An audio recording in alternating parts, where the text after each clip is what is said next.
Bom, vou rápido aqui, porque, pelo que vocês viram do tamanho do título, é muita coisa para falar, né?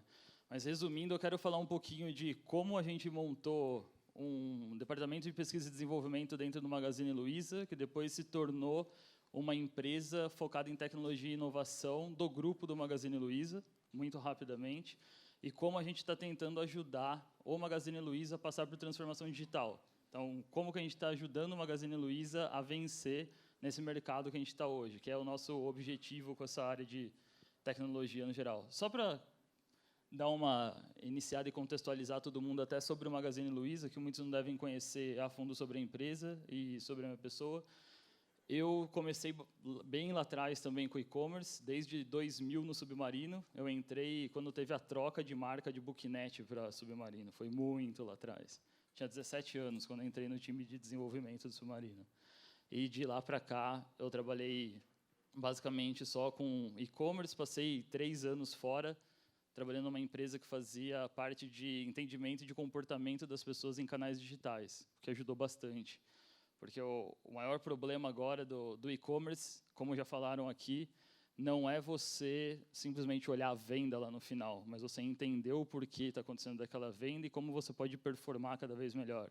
Você ter taxas de conversão de muito pouquinho acima de 1%, mostra o quanto dessas pessoas vão embora.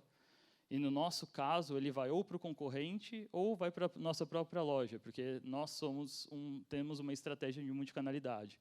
Então, muitas pessoas pesquisam em canais e acabam indo para a loja. Então, vamos lá, sem mais delongas, porque eu vou ter que correr. Magazine. Magazine é uma empresa de 58 anos já. Tipo, já está há bastante tempo no mercado, são 760 lojas, 800 de distribuição, mais de 22 mil colaboradores. A gente já tem mais de 30 milhões de clientes, que já compraram, pessoas que já compraram no Magazine Luiza, 15 milhões de visitantes únicos por mês nos nossos canais digitais, uma receita bruta de 12 bilhões de reais em 2014. Nosso crescimento do digital é bem forte, foi de 33% ano passado, isso é dado público, tá? E, de novo, uma estratégia multicanal. Dentro do Magazine, a gente não segregou as operações entre on e offline, elas rodam todas juntas. Tá? E a gente acha que isso vai, sim, dar para a gente uma vantagem competitiva. Correndo, Luiza Labs. Pô, por que nasceu esse negócio? Por que tem até esse nome? A história do nome é muito engraçado. Nós precisávamos de utilizar algumas ferramentas que dessem mais flexibilidade e a gente conseguiu isso a partir do momento que a gente falou, poxa, eu vou usar Google Apps e dentro do nosso departamento e depois daqui a gente vê o que vai fazer com nome e tudo mais. Acabou ficando, a gente criou um domínio, começou a trabalhar só com Google Apps dentro da área de P&D e ali ficou a marca, veio o logo e assim foi, a gente começou a crescer dessa maneira. Isso lá atrás, em 2012. Então, qual que era por que teve essa grande transformação, né? Antes, a nosso TI se comportava meio coxinha. Falta um detalhe para ficar bem a coxinha. Então, não é pejorativo, não é por causa das pessoas, é pelo comportamento do TI. Era aquele TI que ficava esperando demanda da área de negócio. Aquele TI que pedia uma documentação gigantesca, com tudo escrito e detalhado para desenvolver alguma coisa. Aquele TI que, na hora que depois de 6 meses desenvolvendo, ou 1 ano, um projeto waterfall, entregava para o cliente, ele falava assim, pô, mas não funciona do jeito que eu queria. Ah, mas eu fiz minha parte, eu entreguei o que você pediu, está escrito, olha a documentação. E outra, você assinou, olha aqui, está assinado. Então, é difícil você ter, num mundo como hoje, onde tecnologia é ponta, tecnologia, na verdade, é uma área de negócio também, você ter um departamento que é tratado desse jeito dentro da empresa. Se põe, se coloca dessa maneira. Então, as coisas começaram a mudar. Então, o nosso objetivo com a área de P&D era sempre fazer as coisas acontecerem com o menor nível de burocracia possível e quebrar paradigma dentro da empresa. Então, o nosso primeiro projeto, como foi lembrado aqui pelo pessoal a Luiza, que estava no Canadá, foi utilizado por causa do lançamento do Magazine Você, que foi o primeiro projeto da área de pesquisa e desenvolvimento. Então, a gente fez com que as pessoas, pessoa física, pudesse criar uma loja com produtos do Magazine Luiza e começasse a vender e ganhar uma comissão a partir daquilo. E a gente fez esse negócio muito rápido, do zero a entregar em apenas 3 meses. Colocou no ar, fez teste com 1.000 pessoas, depois de 4 meses mandou para a produção mesmo em versão beta, e em 3 semanas a gente teve 10.000 lojas criadas. A gente parou e falou, uou, se a gente tivesse feito tudo como era antes, porque ali foi onde a gente começou a quebrar alguns paradigmas nas empresas, tipo, vamos usar cloud, a gente começou pelo Google App Engine. Vamos parar de desenvolver as coisas em ASP clássico, que era o jeito que era antes. Fizemos em Python. E isso começou, não só isso, mas o modo que a gente desenvolvia a filosofia por trás, a mostrar que sim, dava para ser muito ágil, como foi colocado aqui em várias palestras, da agilidade, para poder atender o negócio. Rapidamente, só para mostrar para vocês o que aconteceu com a área de P&D e depois o Luiza Labs. Então, esse daqui é a timeline. Obrigado, Renato, porque ele fez isso, de tanto que a gente falava da parte de como surgiu o Luiza Labs. A gente acabou criando essa timeline e ficou bem legal. Então, a gente nasceu, basicamente, bem no início de 2012, e eram 2 pessoas, eu e Jesus. A gente tem Jesus no time. Dá tchauzinho, Jesus. Em resumo, tudo dá certo porque a gente tem o cara no time. Então a gente nasceu com apenas 2 pessoas lá em janeiro de 2012. Daí a gente começou a cuidar do Magazine Você, evoluir o Magazine Você. Daí a gente pegou e falou assim, poxa, legal esse negócio de mobile, né? A gente está vendo que está crescendo pra caramba a parte de acesso, isso já era em 2012, de janeiro a setembro de 2012 a gente teve um aumento de 321% de acessos, e isso quem fez foi a gente, dentro da P&D, a gente foi lá, abriu o Google Analytics, olhou, viu quanto que tinha de receita, cruzamento de tudo isso, e falou, poxa, a gente precisa de um mobile site. Teve uma grande discussão, faz o app ou faz o mobile site? Faz o app ou faz o mobile site? Não, fazer o mobile site, cara, é onde já está indo muita gente, e a gente está entregando uma experiência de merda para ele, e o cara converte muito pouco. Então, a gente precisa entregar uma experiência adequada para quem está no mobile. Assim foi, e aí, no finalzinho de 2012, veio o que eu vou falar aqui falar para vocês com mais detalhes, que é o Bob, que é um sistema de recomendação, mas ele não nasceu como um sistema de recomendação na nossa cabeça. Eu lembro que foi numa conversa junto com o Renato, ele falou, pô, eu estou estudando os negócios aqui na faculdade, a gente já tem muita informação aqui dentro do próprio Magazine Você, vamos montar uma POC com os dados das pessoas, e depois, a partir dali, a gente começa a entender mais do comportamento deles dentro da plataforma. Vamos embora. Então, a partir dali, a gente fez uma POC, depois dessa POC pegou e foi para a produção durante um tempo, a gente fez teste, deu certo, e assim foi. Vou mostrar para vocês. E a gente teve muito... Foi legal que foi bem relevante isso. Relevante ao ponto de... o Igor, da Apache, falou aqui de ninguém estar fazendo assim tão bem as coisas. Realmente, a gente não tem exemplos muito relevantes, como a Amazon lá fora e vários outros, mas a gente foi parar nos Estados Unidos para falar disso, que foi feito aqui no Brasil, com poucas pessoas e com muita vontade de fazer. Ali a gente cresceu. Logo após o Bob, a gente foi para 5 pessoas. Foi um crescimento gigantesco para a P&D. A gente começou a lançar alguns outros produtos para o Magazine, veio o Clube da Lu, veio o Cara de Casamento, onde a gente ficava olhando para oportunidades, falando, o que eu posso fazer, como que a gente pode ajudar a empresa? E ia lançando esses produtos. Aí, no final, no meio de 2013, a gente conseguiu aumentar mais o time, foi levado para a diretoria executiva da empresa uma proposta de fazer o Luiza Labs uma área ali dentro da empresa que fosse maior, mais robusta, para poder desenvolver mais coisas, e a gente evoluiu um pouquinho mais para, por que não uma empresa focada nisso? E a gente pegou, montou esse projeto foi meio que ovacionado pela diretoria executiva e conselho do Magazine Luiza, foi muito legal passar por isso e montar tudo isso, e a gente criou o Luiza Labs como empresa. Escolhemos um prédio, puta legal, que a gente ia mudar, ia sair de dentro do Magazine Luiza, e no meio de tudo isso, tudo mudou um pouco mais, que foi o seguinte, o meu diretor executivo, o cara que cuida de TI lá dentro, o Fred, pegou e falou assim, poxa, eu quero isso, eu realmente quero que esse tipo de filosofia e cultura cuide de todo o TI do Magazine Luiza.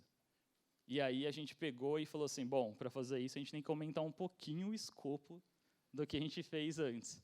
A gente aumentou um pouquinho o escopo desse negócio e em 2014, no início de 2014, a gente assumiu toda a plataforma de e-commerce do Magazine Luiza. Em outubro de 2014, a gente assumiu todo o sistema de venda de loja do Magazine Luiza.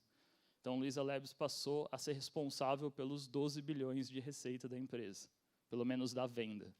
E aí a gente tem um outro time que cuida só do back-office, mas não somos TI bimodal. A gente não acredita e tem conformismo com isso. A gente quer que o back-office venha junto com a gente. Uma das grandes responsabilidades que a gente tem dentro do Lab é de puxar a galera que está cuidando do back-office também, de tentar ajudá-los a serem muito mais rápidos. Tá? Então, a gente lançou uns apps perto da Copa do Mundo, e aqui no começo de 2015 rolou um negócio bem legal. Então, vocês imaginam, olha só, 2, 5, 9, 27, 75 pessoas. Sendo que a gente foi de 9 para 75 em menos de um ano. E você ter que colocar a cultura, essa cultura de como se trabalhar e entregar todos esses projetos. E rolou um desafio bem legal para a gente no começo de 2015, que foi montar a operação do e-commerce da Samsung. Então, a gente do Lab que desenvolveu, e hoje a plataforma, o e-commerce da Samsung, nós desenvolvemos e a operação é toda no Magazine Luiza. E a gente fez isso em 3 meses. Foi muito, muito, muito legal, com um time de 5 pessoas. Então, esse é o nível de agilidade que a gente queria mostrar que a empresa poderia passar a assumir. Então, a gente fez um negócio bem legal aqui, que é a nossa curva de responsabilidade. Então, antes a gente ficava lá brincando com um monte de coisa, tarará, mas já dava uma receita para a empresa. E aí, a partir de 2014, a gente ficou responsável pela maior parte. Aí você fala, né? Vocês vão começar a ver uns negócios em revista aí, estão mostrando o Luiza Labs em revista, e você pode pensar assim, nossa, um belo dia, os caras lá do Magazine Luiza falaram, eu preciso ter um lab, porque todo mundo tem um lab, estralou o dedo e surgiu um puta lugar legal. Então, para mostrar para vocês como não é assim e como nossa cultura é muito forte em buscar as coisas, foi aqui que o lab nasceu. Esse daqui era uma sala de massagem dentro do Magazine Luiza que a gente invadiu. O Jesus está ali para confirmar. A gente invadiu a sala de massagem da galera da RH. A Thelma me odeia, porque eu invadi a sala de massagem. Na verdade, eu invadi uma outra sala que ela tinha, saiu um Magazine Você. A gente invadiu a sala de massagem, saiu um pá de coisa. E aí a gente pegou o prédio que era dela para dar treinamento para os vendedores. Então, ela não pode me ver na frente dentro da empresa. Então, só para vocês acompanharem um pouco da evolução, esse foi o time um pouquinho maior, lá quando a gente já estava com 9, contando comigo. Aqui, quando a gente assumiu e-commerce e pôs todo mundo dentro da sala de massagem para tirar uma foto. Aqui, quando já estava quase o time inteiro, e ainda a gente fazendo alguns eventos dentro do próprio Magazine. E aqui, a gente na Casa Nova, e tem a Luiza Helena lá. Ó. Eu não sou a Luiza Helena, mas ela foi lá fazer a inauguração com a gente, e o Frederico, meu chefe. Legal.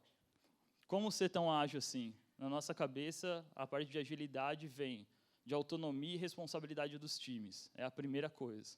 Então, os times têm que ter o poder de desenvolver alguma coisa, só que ele também é responsável pelaquela coisa.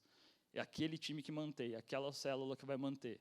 Então, não tem dessa de, o cara vai lá, faz deploy de alguma coisa, coloca no ar, ele fica tranquilão, e quem cuida agora é os caras de infra, os caras que monitora. Deu merda, o cara que tem que acionar. Não.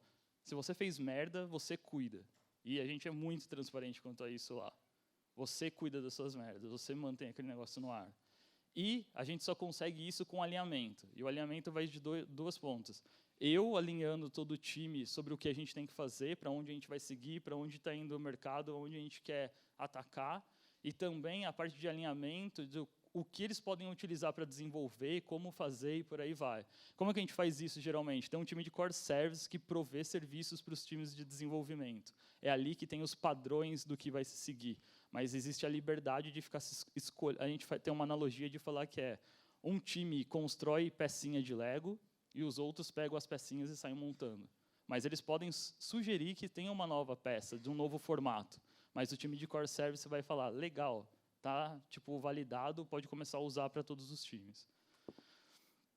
Seguindo, como não falaram nada, a gente usa Python, e muito. Então, o Magazine, acho que provavelmente de e-commerce deve ser um dos maiores cases de utilização de Python no Brasil. Tem a Globo.com também, que usa muito Python. E aqui a gente tem a Lu segurando a cobra. Pode me dar problema com o pessoal de marketing, mas não é culpa minha. Para mostrar para vocês, tem um ponto que é muito legal, que todo mundo mostrou aqui, de como a gente quer ajudar também nessa agilidade. A gente tem, por exemplo, uma lib, que é um client para toda a API que a gente tem da plataforma de e-commerce. Então, ela tem essa lib Python, tem a parte de cobertura, a gente está quase tudo que a gente faz está acima de 90, não estamos em 98, acho que no caso dela é 91, mas acho que está bem, já temos alguma coisa. Então, isso é para facilitar o desenvolvimento de todos os times que estão lá dentro. Aqui tem a parte de documentação, tudo certo como documentação. E isso ajuda muito no desenvolvimento de todos os produtos e aplicações que saem de lá.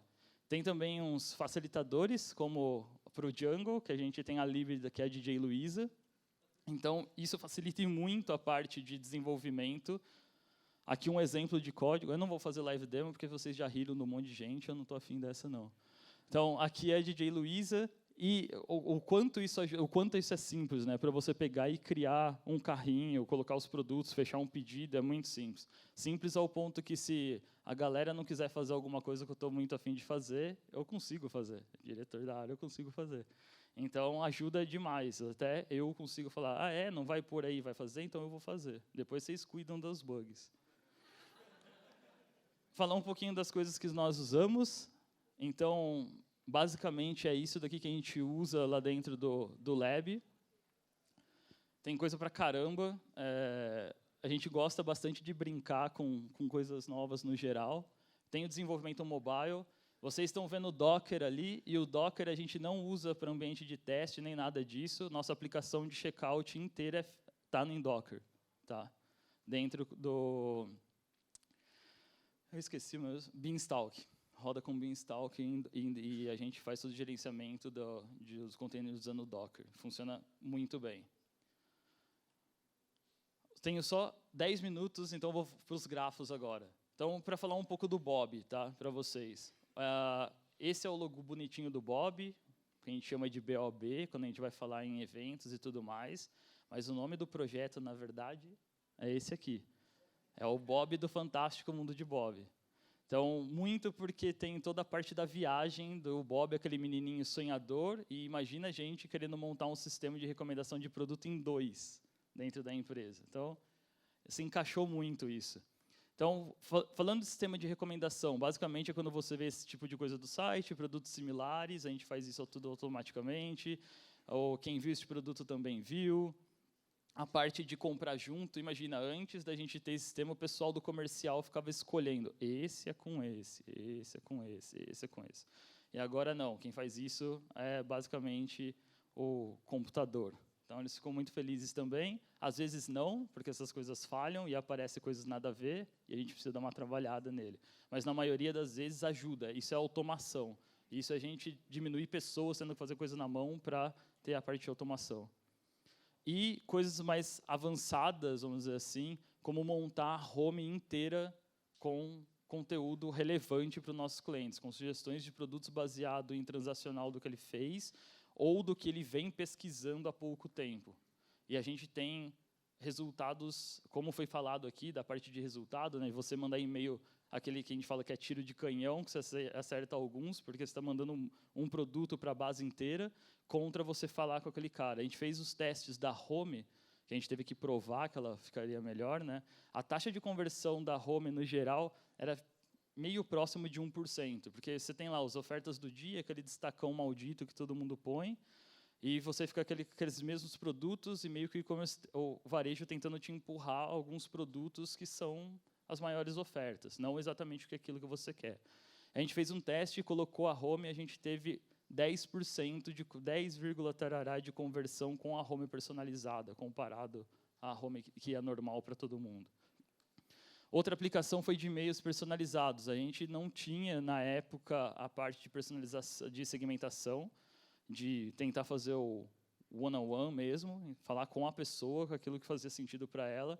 E, a partir do Bob, a gente começou a fazer esse tipo de disparo de e-mail com conversões também muito boas. Então, a gente ficou na casa de 8% de taxa de conversão comparado ao que tinha antes. Mesmo mandando interesse, tem e-mails que passam de 12%. A gente tem um exemplo de e-mail que é, você veio, navegou no site, em vários produtos que você tinha algum interesse, a gente pega os produtos com maior interesse, quando ele baixa o preço, naturalmente, sem ninguém por cupom nem nada, ele te manda um e-mail falando, ó, aquele produto que você estava namorando, tarará, baixou o preço. Então, a gente tem que respeitar um tempo por categoria para tentar entender quando ainda vale a conversão, mas a gente faz isso e os resultados são absurdos. Então, de novo, é simplesmente tentar entender o cliente, tentar colocar inteligência na nossa relação com ele. Sobre os grafos, rapidamente explicando sobre os grafos, então os grafos têm a composição de vértices e arestas, né, e a gente fica conectando esses caras. Então, a gente pega os vértices, os nós e conecta através de uma aresta. E o que a gente faz? As arestas, para a gente, são relacionamentos que a gente... Eu não sei se está dando para enxergar, então eu vou falar, porque está meio ruim. Porque, basicamente, o nosso grafo, como é para pegar o comportamento da pessoa de navegação, a gente sabe que ela entrou no site, na verdade, não só o site, mobile, por aí vai, aí que ela viu um produto, quais produtos ela viu, que ela adicionou no carrinho, que ela comprou, e vai mapeando tudo isso. Então, a gente vai fazendo isso com essas arestas, colocando as informações. E, dentro do grafo, dentro dos vértices, a gente tem propriedades que a gente vai setando, e nas arestas a gente tem labels para ficar colocando informações que a gente precisa. Basicamente, tudo que a gente coloca da navegação é baseado no timestamp, para saber quando a pessoa está fazendo aquilo e ter o que a gente fala de jornada do cliente, até ele fazer uma compra. Isso é muito legal, porque quando a gente pode fazer análises em cima disso, a gente descobre, por exemplo, que 40% das pessoas que compram um Samsung Galaxy iniciam a navegação por um Moto G. A gente fala, legal, o que eu faço com isso? Pego o e-mail agora, de todo mundo que viu o Moto G ou abandonou no carrinho, manda com o Moto G, mas embaixo enfia um monte de Galaxy. E isso funciona bem pra caramba. Então, vamos para o nosso modelo de grafo. Esse daqui, vocês não vão conseguir enxergar, então vou falar. Basicamente, a pessoa inicia uma sessão, essa sessão visita um produto, o produto pertence a uma categoria, a categoria pertence a um departamento, e aí a gente tem arestas que falam sobre cross-sell e upsell. Então, esse produto, ele tem o cross-sell com esse daqui, então, celular com SD card, por exemplo. E a gente tem o de upsell. O cara está vendo o iPhone 5S e o upsell dele é o iPhone 6.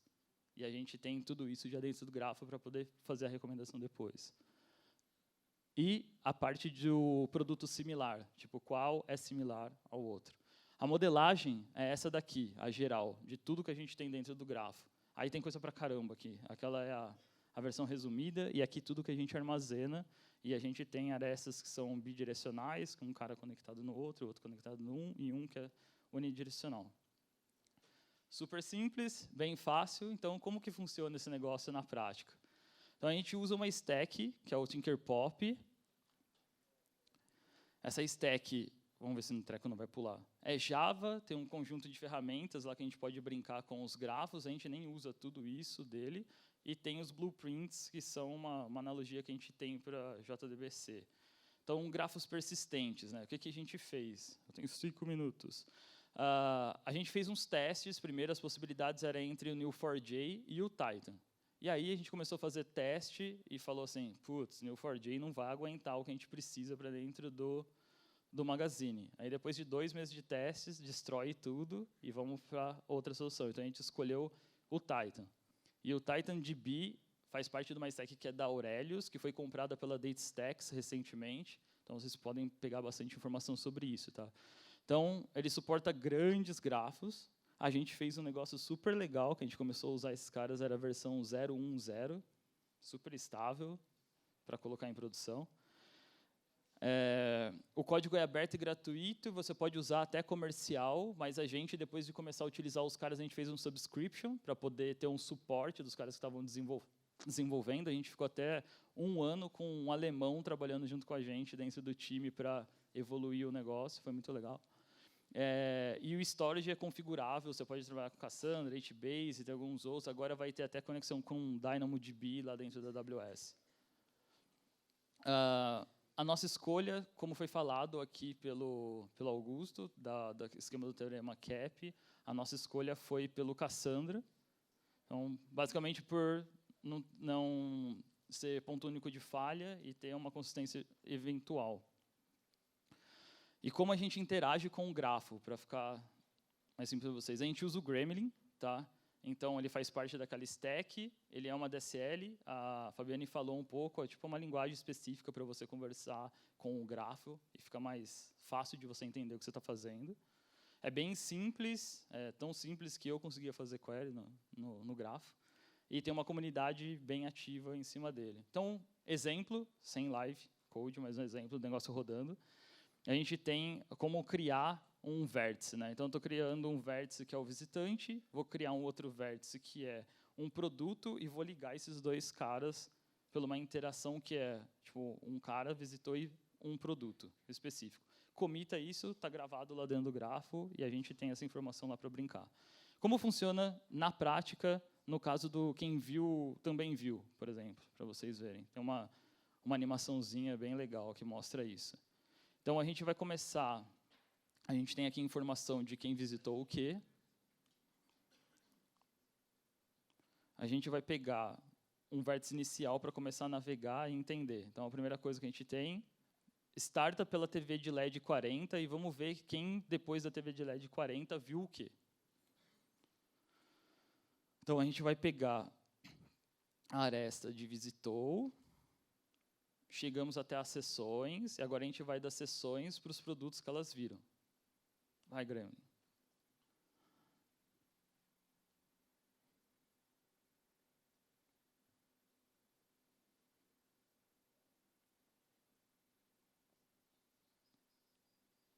Show. Agora eu posso pegar, simplesmente contar quantas interações aconteceram, agrupe conta, e aí, na hora que eu quiser ordenar para saber quais são os que foram mais visitados, eu dou um sort no cara. Pronto.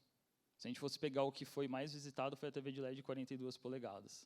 Depois a de plasma 52 e por aí vai. Então, isso me dá um poder do caramba na hora de recomendar coisas para as outras pessoas. Só uma coisa que a gente costuma falar, a gente tem quase 0 de modelo estatístico rodando nesse cara. Tipo, a nossa ideia era entender a parte do comportamento, colocar pesos para gerar score disso e, a partir dali, começar a contar interações e score para pegar a propensão da pessoa para produto, categoria e por aí vai. Outra coisa que a gente faz é, a partir do momento que a gente descobre quais são esses produtos, para não ter que ficar fazendo essa conta toda hora, vai lá e cria uma aresta, que é uma aresta de atalho. Falando, então, quando alguém entrar nesse produto aqui, o que viu é esses outros daqui. Então, fica muito mais fácil para a gente ir lá e pegar na hora. E conforme isso vai sendo processado, ele vai mudando, a gente já sabe em quais tem que mostrar. Então, aqui seria, tipo, fazendo a query para pegar os produtos. Aí, os caras estão falando para caramba, né, de uns esquemas meio de Big Data e tal, onde o Hadoop entra nesse cara. Tem a stack inteira da Aurelius, como eu falei, o Hadoop entra em cima do Faunus, e o Faunus basicamente permite com que a gente possa fazer queries universais dentro do grafo. Então, o Gremlin permite que a gente tenha um start point, saia, começa a varrer o grafo. E no Faunus a gente consegue rodar queries em todo o grafo universal. E aí são processos que rodam, que demoram mais um tanto para você ter essas informações no final. A gente tem uma abordagem bem inteligente para isso, a gente roda tudo na Amazon, e na hora que a gente quer fazer esse tipo de processamento, é tudo com Spot Instance. Então, faz o bid lá, pega máquinas gigantescas pagando pouco, roda tudo, depois desliga os caras. Então, o Faunus nos permite poder fazer analytics em cima do grafo, começar a fazer mudança de esquema também quando necessário, tem identificar comunidades, a gente tem um gráfico bem legal lá, onde a gente vê comunidade pela venda que a gente está tendo dentro do e-commerce, quais bairros de São Paulo se aproximam por comportamento. Então, isso roda lá, a gente começa a ver quais são muito próximos e entende o poder aquisitivo, por exemplo, da pessoa pelos bairros da cidade. A gente pode aumentar isso para outras cidades, para estados e por aí vai. E, a partir dali, começar a entender mais comportamento geolocalizado por região. Então, um cara que vai entrar do Nordeste, do Sul, que a gente não sabe quem é, não está logado e começa a navegar, a gente pode começar a sugerir produtos diferentes também a partir disso e não fazer assim, tá frio aqui em São Paulo, mostra aquecedor para o Brasil inteiro. Tipo, opa, não, lá em cima não está quente, então segura porque ninguém está tendo essa demanda. Mostrando o nosso grafo, a gente fez, na verdade, uma parte de visualização dele. Acabou meu tempo, mas eu vou correr. Todo mundo também passou um pouco, então eu posso, certo? Aqui no grafo a gente tem as conexões de quem visitou. A aresta azulzinha, não sei se vocês vão conseguir ver, é de quem adicionou no carrinho, e a aresta verdinha é de quem comprou um produto. Então, isso permitia a gente ver o que a Lourdes fez, por exemplo, no Magazine Luiza. E mostrar que, como o resultado importa, né, mostrar para vocês o que aconteceu desde a parte de teste até a gente colocar em produção. Então, a gente começou... a gente já tinha uma solução no site do Magazine Luiza, geralmente eu falo sobre isso, era um cara, um grande player de mercado, global, antes que me joguem pedra, tipo, para não achar que é um cara nacional e tal, global, tem o logo vermelho e um monte de empresa usa eles, um monte mesmo. E esse cara já estava fazendo a parte de recomendação dentro do Magazine. Então, esses eram os resultados de receita dele. Aí, em março, a gente começou a fazer testes, isso é 2013, tá? A gente começou a fazer testes com o Bob, em produção.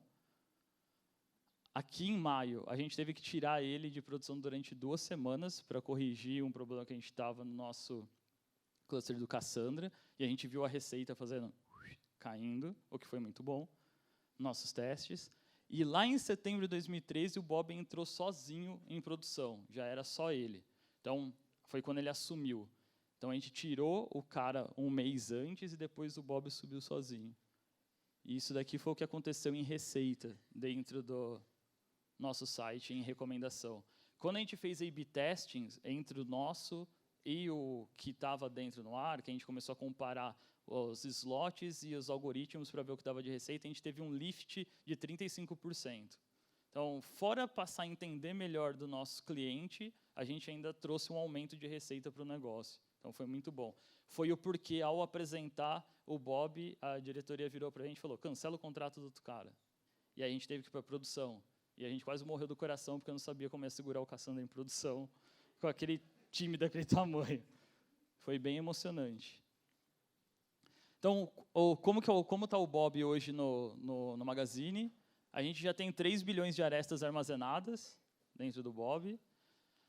Então, aquelas setinhas conectando coisas. 500 milhões de vértices, e a gente já serve mais ou menos 30 milhões de recomendações por dia. Esse é para todos os canais digitais. Tá. Bom, era isso que eu tinha para falar. Se vocês tiverem algum tipo de pergunta, eu vou deixar esse slide aqui, só caso alguém.